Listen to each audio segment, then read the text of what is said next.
आपने फिल्मों में तो बहुत अदालती कार्रवाई देखी होगी, लेकिन हमारे चैनल कोर्ट कैम्प में आपको हमारे देश की असली अदालती कार्रवाई देखने को मिलेगी।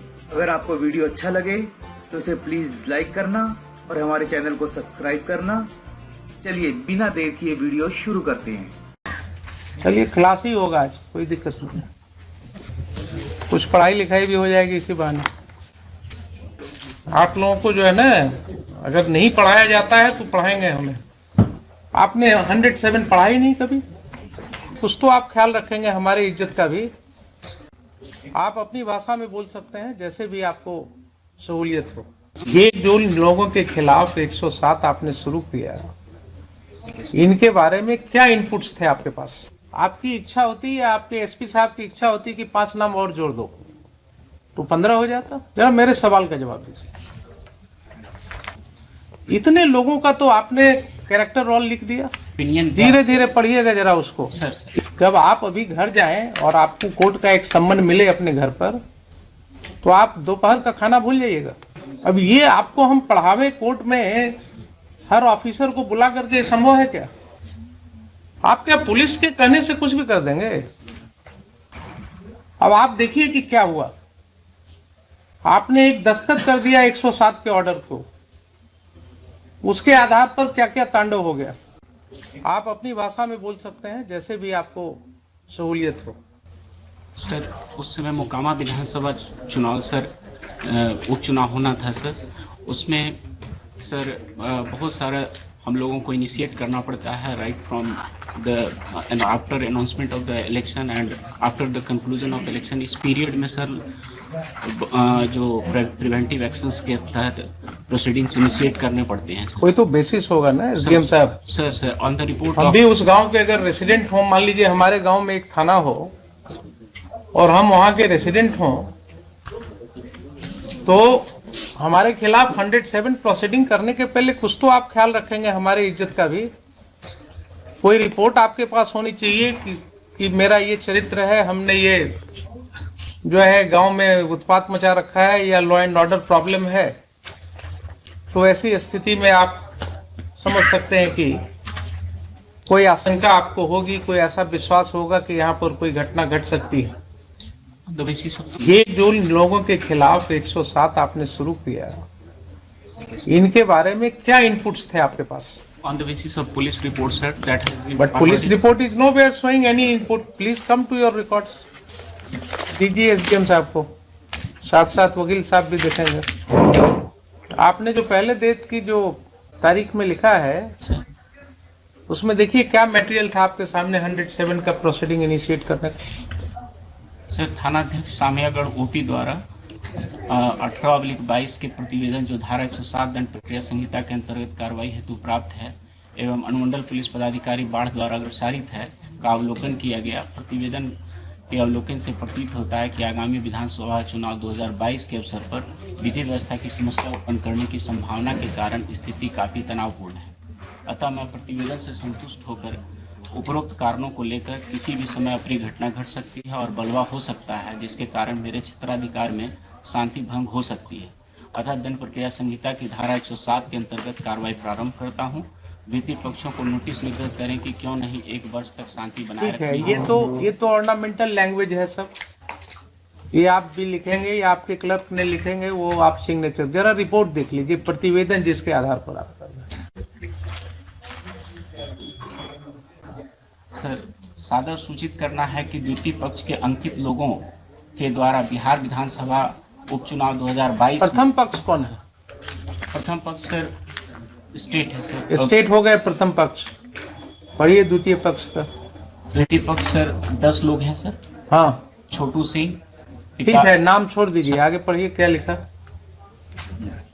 बिहार विधानसभा उपचुनाव 2022 में किसी पार्टी विशेष या प्रत्याशी के पक्ष में बूथ संख्या 270 उच्च विद्यालय पूर्वी भाग, बूथ संख्या 271 उच्च विद्यालय पश्चिमी भाग के मतदाताओं को बहला फुसलाकर भयभीत प्रलोभन देकर प्रभावित कर सकते हैं। इनके द्वारा कर सकते हैं, तो ये तो 10 नाम दिया। आपकी इच्छा होती या आपके एसपी साहब की इच्छा होती कि 5 नाम और जोड़ दो तो 15 हो जाता।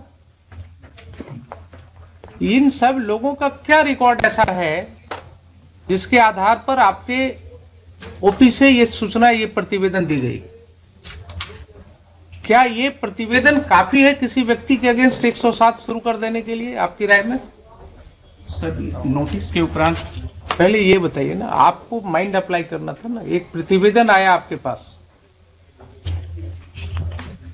ओपी से एक प्रतिवेदन आया, उस प्रतिवेदन के साथ किसी भी व्यक्ति का कोई क्रिमिनल हिस्ट्री नहीं लगा हुआ है। उस प्रतिवेदन में कहीं नहीं कहा गया है कि हाँ ये व्यक्ति पास्ट में भी इसने कभी कोई ऐसा दंगा फसाद किया है या किसी लड़ाई झगड़े में इसका नाम पड़ा है, नहीं है ना। तो ऐसा क्यों नहीं माना जाए कि आपने वहां एक दहशत फैलाने के लिए कुछ लोगों का नाम लिख करके उनको भयभीत करने के लिए आपके पुलिस ऑफिसर ने एक रिपोर्ट बनाया, आपको भेजा और आपने उस पर दस्तखत करके 107 शुरू करा दिया। किसी व्यक्ति के खिलाफ 107 का प्रोसीडिंग अगर शुरू हो रहा है तो क्या उसके ऊपर एक दाग नहीं लग रहा है? आप सिर्फ ये मुझे बताइए। अगर आपके रिकॉर्ड पर, आप गए थे परीक्षा देने ना बिहार एडमिनिस्ट्रेटिव सर्विस की, आपके ऊपर अगर 107 की एक कार्रवाई का जिक्र आपके रिकॉर्ड में होता तो अपने परीक्षा फॉर्म में आपको लिखना पड़ता कि नहीं पड़ता कि पूर्व में 107 में कार्रवाई हुई है मेरे अगेंस्ट? जरा मेरे सवाल का जवाब दीजिए, लिखना पड़ता कि नहीं? इंटरव्यू होता, उसमें जो लोग होते वो आपसे पूछते ना कि अच्छा ये 107 क्यों हुआ आपके ऊपर, क्या जवाब आप देते? बोलते साहब ये तो पुलिस वालों ने ऐसे ही कर दिया, मेरा तो रिकॉर्ड बिल्कुल क्लियर है। क्या यही बोलते या कुछ और बोलते? जरा सर यही बोलते ना। इतने लोगों का तो आपने कैरेक्टर रोल लिख दिया sir, without their being any basis. हम ये नहीं कहते हैं कि आप 107 नहीं कर सकते। इन appropriate cases yes you should do, you can certainly do it, but इतने लोगों के खिलाफ 107 का नोटिस देने के पहले क्या आपको आश्वस्त होने की जरूरत नहीं थी कि हाँ इसमें से किसी व्यक्ति के विरुद्ध कोई शिकायत है, किसी ने कभी कोई लॉ एंड ऑर्डर ब्रेक किया है, किसी ने पूर्व में कहीं पिछले इलेक्शन के दौरान कहीं कोई दंगा फसाद किया है, ऐसी कोई रिपोर्ट है उस ओपी में? बताइए।